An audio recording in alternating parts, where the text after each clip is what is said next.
لیکن اللہ تبارک و تعالی نے اپنے حبیب پاک علیہ الصلاۃ والسلام کے کسی بھی صاحبزادے کو اتنا بڑا نہ فرمایا کہ وہ مرد کہلا سکے۔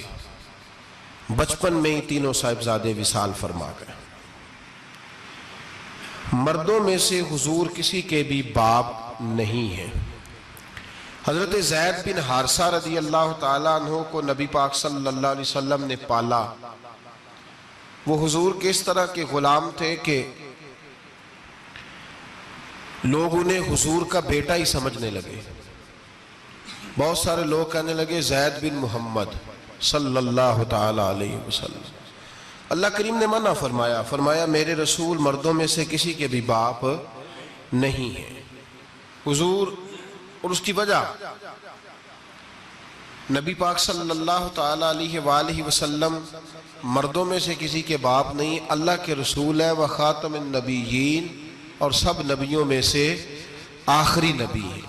اللہ کے رسول ہیں اور سب نبیوں میں سے حضور کون سے نبی ہیں جی؟ آخری۔ حضور کے بعد کوئی اور نبی آ سکتا؟ اللہ نے قانون بنا دیا ہے، آخری نبی ہے رسول پاک علیہ السلام۔ حضور کے صاحبزادے بچپن میں کیوں وصال کر گئے؟ اس آزمائش سے نبی پاک علیہ السلام اس لیے گزرے کہ اللہ نے حضور کی ختم نبوت کے قانون کی حفاظت فرمانی تھی۔ اگر نبی پاک کے کوئی بیٹے بڑے ہوتے تو نبی کے بیٹے نبی ہوتے، اور چونکہ دروازہ نبوت ذات رسالت پر بند کر دیا گیا، اس لیے اللہ تبارک و تعالی نے محبوب کے کسی بیٹے کو بھی پروان نہیں چڑھایا، وصال ہو گیا، اس لیے کہ حضور اللہ کے آخری نبی۔ یہ امت مسلمہ کا متفقہ عقیدہ ہے، اس پر درجنوں آیتیں ہیں قرآن مجید کی، 150 کے قریب نبی پاک کی حدیثیں ہیں۔ کتنی جی؟ کوئی عالم فاضل زیادہ پڑھا لکھا ہوگا، مقررہ حدیث کو دیکھے گا یا اور ریسرچ کرے گا تو شاید زیادہ وہ نکال لائے، لیکن 150 کے لگ بھگ محبوب کی حدیثیں ہیں جن میں حضور نے فرمایا میں آخری نبی ہوں، میں آخری نبی ہوں۔ 150 کے قریب جگہ حضور نے فرمایا اللہ نے میرا نور نبوت پہلے سب سے پیدا فرمایا ہے، پر میں آخری رسول بن کے آیا ہوں، میں آخری نبی ہوں۔ میرے نبی پاک علیہ السلام نے فرمایا، جس طرح کو یہ بخاری مسلم کے لفظ ہیں، فرمایا کوئی آدمی مکان بناتا ہے بڑا پیارا، بڑا حسین، بڑا خوبصورت، ہر قسم کے نقش و نگار کرتا ہے، پر ایک اینٹ کی جگہ خالی چھوڑ دیتا ہے، ایک اینٹ کی جگہ۔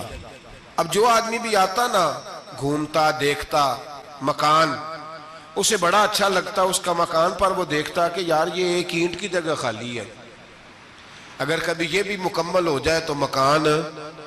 بات کی سمجھ آ رہی ہے؟ یہ خود حضور نے مثال دی۔ میرے حبیب پاک علیہ السلام فرماتے ہیں اللہ تبارک و تعالی نے جب نبوت کی حسین عمارت کو بنایا تو سارے نبی آ گئے، پر ایک اینٹ کی جگہ خالی تھی۔ فرمایا میں آیا ہوں تو دیوار مکمل ہو گئی، اب کسی اور کی گنجائش ضرورت ہی نہیں۔ مکمل اکمل کامل دین نبی پاک کا۔ یا رسول اللہ آپ کس کس کے رسول بن کے آئے؟ فرمایا یا ایھا الناس انی رسول اللہ الیکم جمیعا، اے تمام انسانوں میں تم سب کی طرف اللہ کا رسول بن کے آیا۔ قرآن مجید نے کہا میرے نبی پاک صلی اللہ علیہ وسلم صرف انسانوں کے رسول نہیں، وما ارسلناک الا رحمتا للعالمین، جس کو اللہ نے بنایا ہے ان سب کے حضور رسول بن کے آئے، سب کے لیے رحمت بن کے آئے۔ دائرہ کار ہی بڑا وسیع ہے، تو اب کسی اور کی گنجائش ہے؟ ہاں کچھ لوگوں کو بیماری لگتی ہے، پاگل ہو جاتے ہیں۔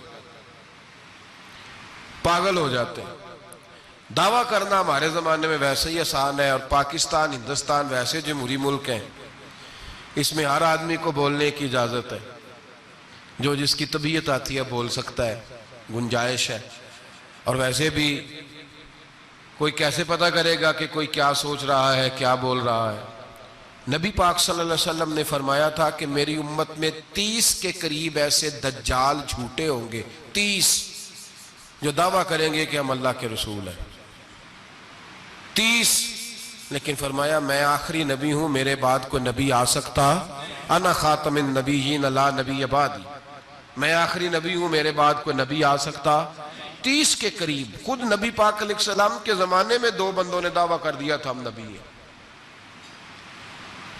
بہت سارے لوگوں نے دعویٰ کیا، اور 1 2 4 نہیں، ابھی چند مہینے پہلے ایک بندے کو پھر دورہ پڑا تھا، بعد میں اس کا معلومات کی تو پتہ چلا نفسیاتی مریض ہے بیچارہ، وہ بھی کہتا تھا میرے پاس وحی آتی ہے۔ بہت سارے لوگوں نے، لیکن ایک بندے نے ذرا منظم ہو کے دعویٰ کیا،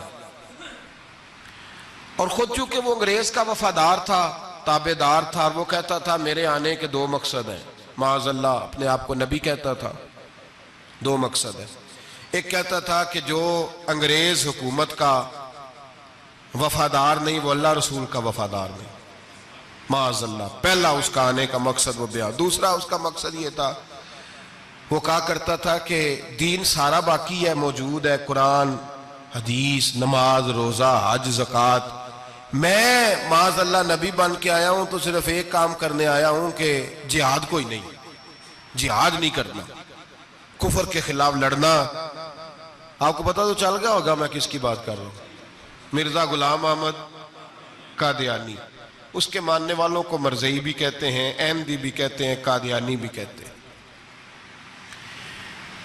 ایک ہوتا ہے کافر، ایک ہوتا ہے مرتد، ان دونوں میں فرق ہے۔ عیسائی، یہودی، سکھ، ہندو، یہ کافر ہیں، ان کا اپنا عقیدہ ہے، ٹھیک ہے جو وہ کر رہے ہیں، اسلام کسی پر جبر کا حکم نہیں دیتا، موج کریں، لگے رہے، ہم انہیں دین کی دعوت دیں گے پر ان پر کوئی سختی نہیں کر سکتے۔ ایک مرتد ہوتا ہے جو لبادہ دین کا اڑتا ہے، اپنے آپ کو مسلمان کہتا ہے، قرآن والا کہتا ہے، اسلام والا کہتا ہے، لیکن دین میں رخنہ ڈالتا ہے، نیا عقیدہ گھڑتا ہے، وہ مرتد ہے، اس پر سختی کرنے کا حکم ہے۔ مرزائیوں کی مصیبت یہ ہے کہ وہ کہتے ہیں جی ہم قرآن کو بھی مانتے ہیں، ہم اسلام کو بھی مانتے ہیں، ہم نبی پاک صلی اللہ علیہ وسلم کو بھی مانتے ہیں، بس آخری نبی نہیں مانتے، ایک نیا نبی مانتے ہیں، اور پھر رنگ بڑا عجیب دیا، کہتے ہیں ذلی نبی ہے، بروزی۔ نوکھا فلسفہ سنیں آپ حیران ہو جائیں گے۔ ذلی نبی کہتے ہیں میں مستقل نبی نہیں، میں نبی پاک کا سایہ بن کے آیا ہوں، یہ اس نے دعویٰ کیا ہے، کہتا ہے میں مستقل نبی نہیں، میں حضور کا۔ اور بیوقوف، جس خدا نے اپنے رسول کا سایہ بنایا ہی نہیں کہ کسی کے قدم نہ آ جائیں، اور تیرے جیسے شخص کو سایہ بنانا تھا جس کی ایک آنکھ بھی کوئی نہیں، کانا ہے بیچارہ، مرزا کانا تھا، ایک آنکھ اس کی سلامت، اللہ کے نبیوں میں کوئی نقص ہوتا۔ ہمارے ہاں ایک دفعہ گفتگو ہو رہی تھی تو ایک مولانا کہنے لگے مرزا جھوٹا نبی ہے، استادوں نے روک دیا، کہنے لگے یہ لفظ بھی نہیں کہنا، جو نبی ہوتا ہے وہ جھوٹا نہیں ہوتا، اور جو جھوٹا ہوتا ہے وہ نبی، یہ لفظ بھی نہیں کہنے، اس کو جھوٹا نبی نہیں کہنا۔ کہا حضور پھر کیا کہیں؟ کہنے لگے چلو کانا شانا کہہ لیا کرو، اتنی گنجائش ہے، یہ تو لو 2 4 جملے ہیں، جیسا بیچارہ ہے تھا ویسا چلو کہہ لو، کانا شانا کہہ لیا کرو، اس کی اجازت ہے، لیکن یہ لفظ کہنے کی اجازت منظم سازش کی اس شخص نے، منظم، اور یہ رکی نہیں۔ ہماری یونیورسٹیوں کے اندر بہت سارے لیکچرار بھرتی کیے جاتے ہیں جو قادیانی ہیں، مرزائی ہیں، اور آپ حیران ہوں گے یہ بات سن کے کہ یورپ کا ویزا سب سے آسانی سے اس بندے کو ملتا ہے جو کہتا ہے جی میں مرزائی ہو گیا ہوں، مجھے پاکستان میں خطرہ ہے، فٹافٹ بلا لیتے ہیں۔ تمہاری ان کے ساتھ کیا رشتہ داری ہے جو تمہیں فٹافٹ بلاتے ہیں؟ بتاؤ کیا تعلق ہے جو تمہیں سپورٹ کرتے ہیں؟ مرزا غلام احمد قادیانی نے دعویٰ کیا، پہلے وہ کہنے لگا جی میں محدث ہوں، میں حدیثوں کی تشریح کرتا ہوں، پھر کہنے لگا میں مجدد ہوں، دین کی تجدید کروں گا، پھر آہستہ آہستہ کہنے لگا جی میں امام مہدی بن کے آیا ہوں۔ لوگ کٹھے ہونے لگے نا، ہمارے لوگ تو دعا کرانے پہ قائل ہو جاتے ہیں، ویسے بھی جو نئی مداری لگائے اس کے بندے جلدی قائل ہو جاتے ہیں۔ علامہ اقبال نے پنجابی کا، میں خود پنجابی ہوں لیکن اقبال نے پنجابی کا مزاج بیان کیا ہے، پنجابی کا مزاج، اقبال کہتے ہیں پنجابی کا مزاج ہے کہ تحقیق کا پھندا کوئی صیاد لگا دے، یہ شاخ نشیمن سے اترتا ہے بہت جلد۔ کہتے ہیں کوئی مداری دکھائے صحیح، اس کا کام ہے فٹافٹ پہنچ جانا۔ یہ مداریوں کا زمانہ ہے، جو اچھی مداری لگا لے، شور شار اچھا کرے، اس کے گرد لوگ جو کہے میں نے پھونک ماری تو بندہ چل پڑا، پھونک ماری تو گر گیا، پھر میں نے ایسے کیا تو ایسے ہو گیا۔ کوئی مداری دکھائے صحیح، مداری کا دور ہے۔ اس نے بھی مداری لگا لی، میں دعا کرتا ہوں تو فلانا صحیح ہو گیا، میں یہ کرتا ہوں تو کبھی محدث ہو گیا، کبھی وہ مجدد ہو گیا، پھر کہنے لگا میں امام مہدی ہوں۔ پھر اس نے تھوڑی ترقی کر لی تو کہنے لگا میں مسیح موعود ہوں، وہ جو حضرت عیسیٰ علیہ السلام نے دوبارہ پیدا ہونا تھا تو لہذا میں آ گیا ہوں، معاذ اللہ۔ پھر آہستہ آہستہ جب اس نے سمجھا نا کہ اب بندے تھوڑے پکے ہو گئے ہیں جو میرے ساتھ ہیں، پھر کہنے لگا نہیں میں ذلی نبی ہوں، بروزی، میں سایہ بن کے آیا ہوں۔ مرزا غلام محمد قادیانی، پشت پناہی اس کو انگریز کی حاصل تھی۔ کسی شخصی جب حکومتیں سپورٹ کرتی ہیں پھر اس کا آگے بڑھنا بڑا آسان ہو جاتا ہے۔ اس کی انگریز نے مکمل پشت پناہی کی۔ اپنے بچوں کو سمجھائیں جو بات عرض کر رہا ہوں، ہمارے اپنے شہروں میں جو معروف سکول ہیں ان کے اندر ایسے ٹیچر بھرتی ہونے لگے ہیں جو قادیانی اور مرزئی ہیں، جو گندے نظریات کے حامل لوگ، جو طرح طرح کی، آپ کو نہیں پتا، ہمیں تو شوق ہی بڑا ہے نا، بچہ ایف ایس سی کرے صحیح، جائے جدھر مرضی، بی ایس سی کرے بس وہ، اور بڑی جلدی لوگ مائل اور قائل ہوتے ہیں۔ ایک صاحب مجھے کہنے لگے جی اب تو سائنس بھی ماننے لگی ہے اسلام کی ساری باتوں کو، تو میں کہا مانے چاہے نہ مانے، سائنس کے ماننے سے کوئی فرق پڑتا نہیں، مانتی سائنس تو نہ مانے، کیا اس میں حرج ہے۔ ایک حکیم صاحب بڑے پرانے بڑے سیانے کہنے لگا جی میں 2-3 امراض کا علاج کرتا ہوں، اس میں ایک کھانسی بھی ہے، چند قطرے شراب کے ڈال کے میں دوائی بناتا ہوں، بندہ ٹھیک ہو جاتا ہے۔ میں نے کہا آپ کا دماغ ٹھیک نہیں، میرے نبی پاک صلی اللہ علیہ وسلم نے جس چیز کو گند کہا ہے اس میں کبھی شفا ہو سکتی، سارا زمانہ بھی کہے کہ ٹھیک ہو جائے گا تو اس میں شفا ہو سکتی، جو پیشاب سے زیادہ پلید ہے اس میں بھی کبھی شفا ہو سکتی ہے۔ تو سائنس مانے، حکمت جو مرضی کہے۔ ڈاکٹر روز کہتے ہیں کزن میرج سے مسائل بنتے ہیں، قریبی رشتہ داروں میں شادی کرنے سے۔ رسول پاک علیہ السلام نے سگے چچا کے بیٹے کے ساتھ حضرت فاطمہ کا نکاح کیا۔ اگر مسائل بن سکتے ہوتے تو رسول پاک کبھی یہ کام کر سکتے؟ سوال ہی پیدا نہیں ہوتا تھا۔ روز ڈاکٹر کہتا ہے آپ پتہ کرنے جائیں بیماری کہاں سے لگ گئی، آپ کے خاندان میں تو کسی کو نہیں تھی، فلانے کو تو نہیں تھی، سسرال میں میکے میں۔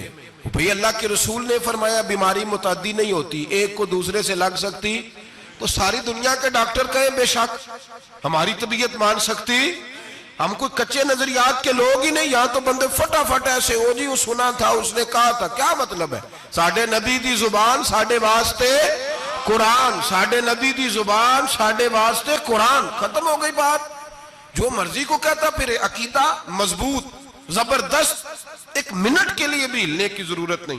مرزا صاحب نے دعوے کر دیے، لوگ کٹھے ہونے لگے، انگریز کی پشت پناہی تھی، اور اس نے سب سے پہلا اٹیک ان لوگوں پہ کیا جو سردار کہلاتے تھے، چودھری کہلاتے تھے، زمیندار تھے۔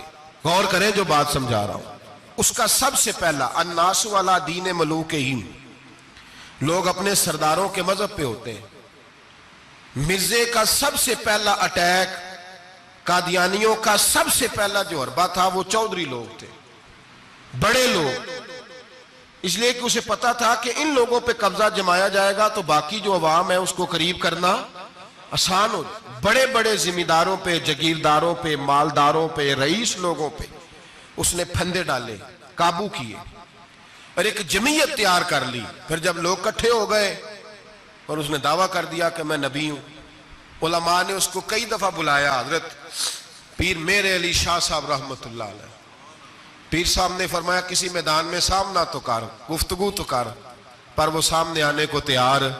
امیر ملت پیر جماعت علی شاہ صاحب محدث علی پوری رحمت اللہ علیہ فرمایا سامنے تو آ، نہ کہیں سامنے تو آ تو صحیح۔ حضرت حجت الاسلام مولانا حامد رضا خان صاحب رحمت اللہ تعالی علیہ حضرت کے صاحب زادے فرمانے لگے تو ایسا بے ایمان ہے، سامنے کیوں نہیں آتا؟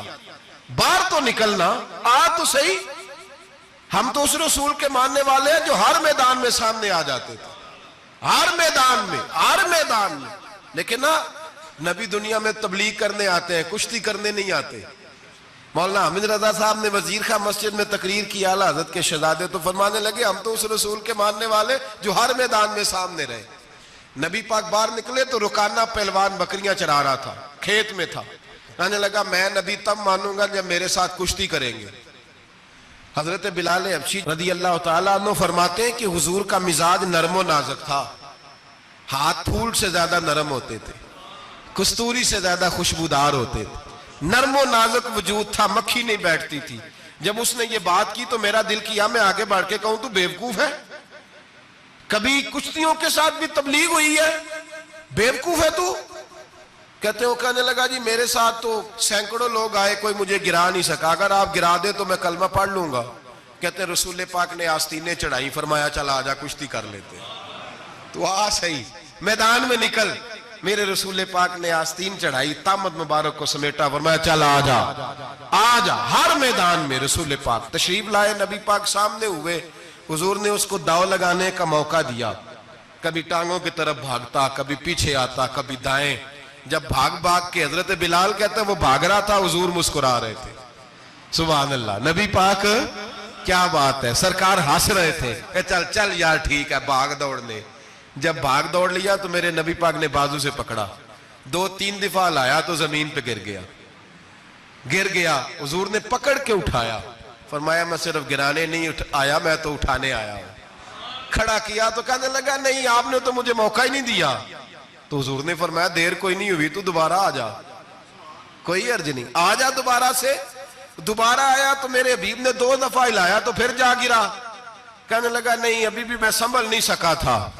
فرمایا کوئی عرض نہیں، یہ کوئی ایسا معاملہ ہے تو دوبارہ آ جا. اب کہ جب آیا نا تو حضرت بلال کہتے ہیں وہ دستے مبارک جن کو میں تھامتا تھا تو لگتا تھا پھول تھام لیے ہیں، ان ہاتھوں سے حضور نے اٹھا کے فضا میں بلند کیا اور حضور نے دھڑام سے زمین پہ گرایا تو کلمہ پڑھتا ہوا کھڑا ہوا. کہنے لگا اے محبوبہ جو تیرے ہاتھ میں طاقت ہے وہ تیری نہیں، وہ خدائی طاقت ہے، وہ خدائی طاقت ہے، خدائی. میرے رسول پاک علیہ السلام ہر میدان میں. علماء نے کہا تو نکل تو صحیح، پر کبھی باہر نکلا فوت کا ہوا تو پتا نا آپ کو فوت کہاں ہوا تھا جی؟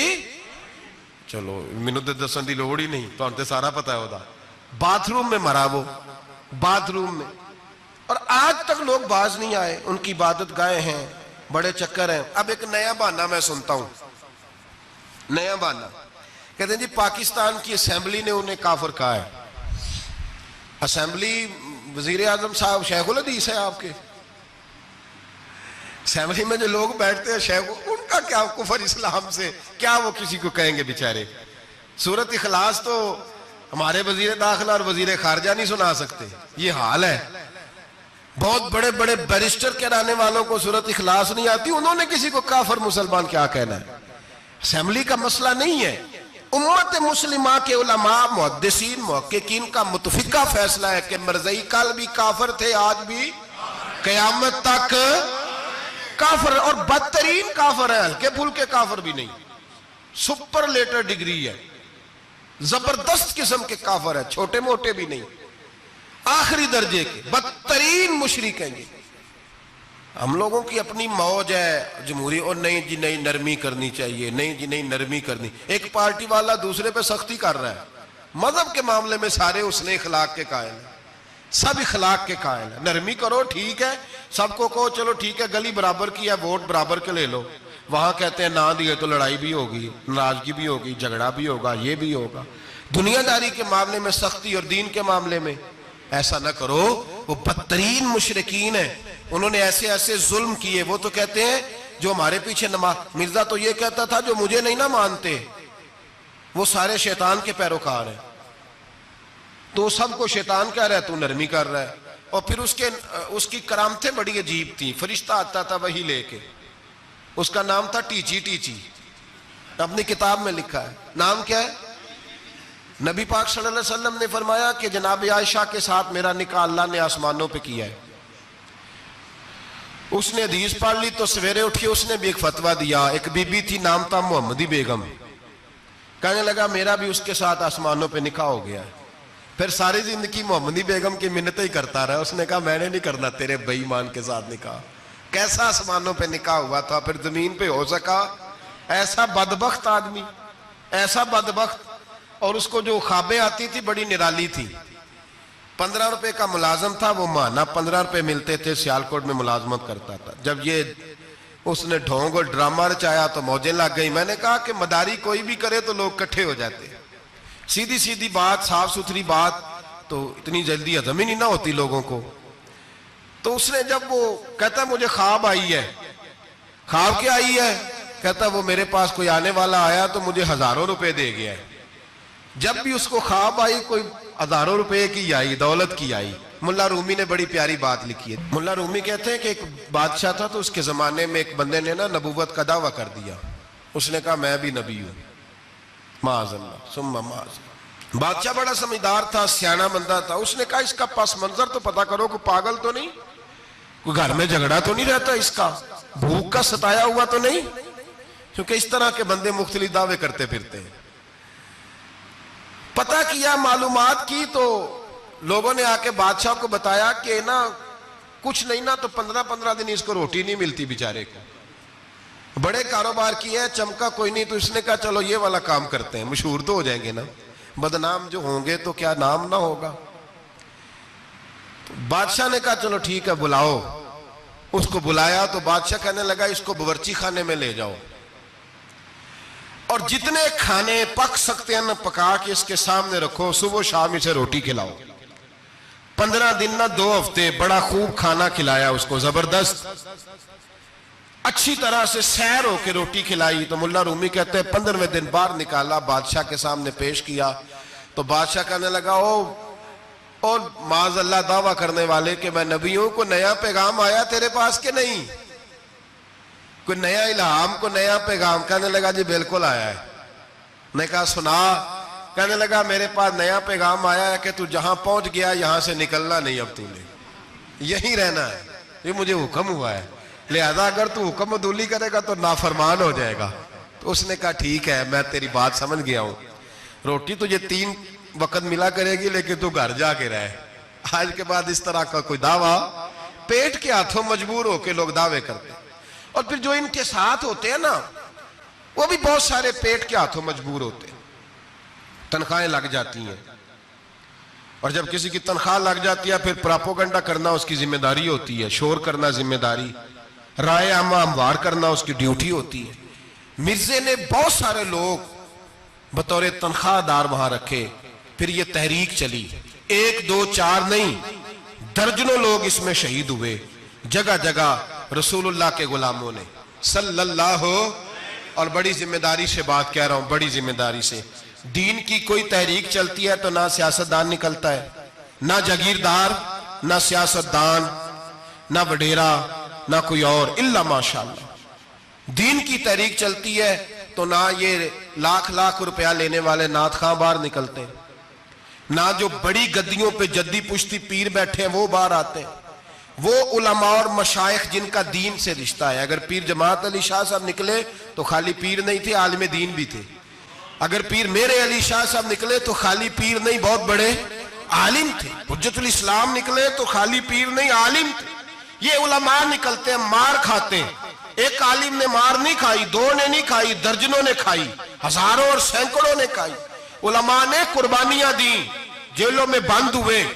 علامہ محمود رضوی صاحب رحمت اللہ تعالی علیہ کو پکڑ کے لاہور کے قلعے میں بند کیا گیا, اور انگریز نے اس قدر سخت سزا دی کہ علامہ کو باندھ کے ختم نبوت کی تحریک چلانے کے جرم میں الٹا لٹکا کے تو نیچے توڑی ڈال کے اور چیزیں ڈال کے دھواں جلا دیا گیا. ان کے ناک میں دھواں جاتا تھا, ساری زندگی دمے کے مریض رہے, 2-3 باتیں بھی کھول کے نہیں کر پاتے. اس قدر زیادہ اذیت دی گئی علماء کو, اس قدر زیادہ. علامہ عبدالاحمد بدایونی رحمت اللہ تعالی علیہ فرماتے ہیں کاٹنے والے جانور ہماری شلواروں میں ڈال کے نیچے سے باندھ دیا جاتا تھا. کہا جاتا تھا اب ختم نبوت کی بات کرو, لیکن کوئی شخص بھی 1 منٹ کے لیے بھی پیچھے ہٹنے کو تیار